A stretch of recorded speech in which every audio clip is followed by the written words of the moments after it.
পুলিশের অতিরিক্ত মহাপরিদর্শক ও armed police ব্যাটালিয়নের প্রধান মোহাম্মদ আলী হোসেন ফকিরকে নতুন পুলিশ মহাপরিদর্শক আইজিপি হিসেবে নিয়োগ দিয়েছে সরকার। মঙ্গলবার ২৪ ফেব্রুয়ারি স্বরাষ্ট্র মন্ত্রণালয়ের পুলিশ এক অধিশাখা থেকে জারি করা প্রজ্ঞাপনে এ তথ্য জানানো হয় এবং আদেশটি অবিলম্বে কার্যকর হবে বলে উল্লেখ করা হয়েছে। স্বরাষ্ট্র মন্ত্রণালয়ের প্রজ্ঞাপনে বলা হয়, জনস্বার্থে এ নিয়োগ দেওয়া হয়েছে। প্রজ্ঞাপনে রাষ্ট্রপতির আদেশক্রমে উপসচিব তৌসিফ আহমেদের স্বাক্ষর রয়েছে। নতুন আইজিপি মোহাম্মদ আলী হোসেন ফকির বিসিএস পুলিশ ক্যাডারের ১৫তম ব্যাচের সদস্য। তার বাড়ি বাগেরহাট জেলায়। নিয়োগের আগে তিনি অতিরিক্ত আইজিপি পদে এপিবিএনের প্রধান হিসেবে দায়িত্ব পালন করছিলেন।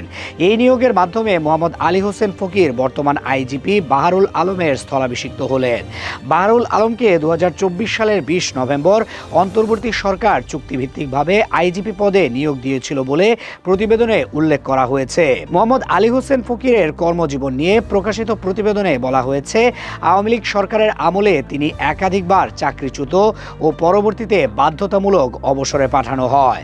পরে ডক্টর মোহাম্মদ ইউনূসের নেতৃত্বাধীন অন্তর্বর্তী সরকারের সময়ে আইনি প্রক্রিয়ায় তিনি চাকরি ফিরে পান এবং পরবর্তী সময়ে পদোন্নতি পেয়ে অতিরিক্ত আইজিপি পদে দায়িত্বে আসেন।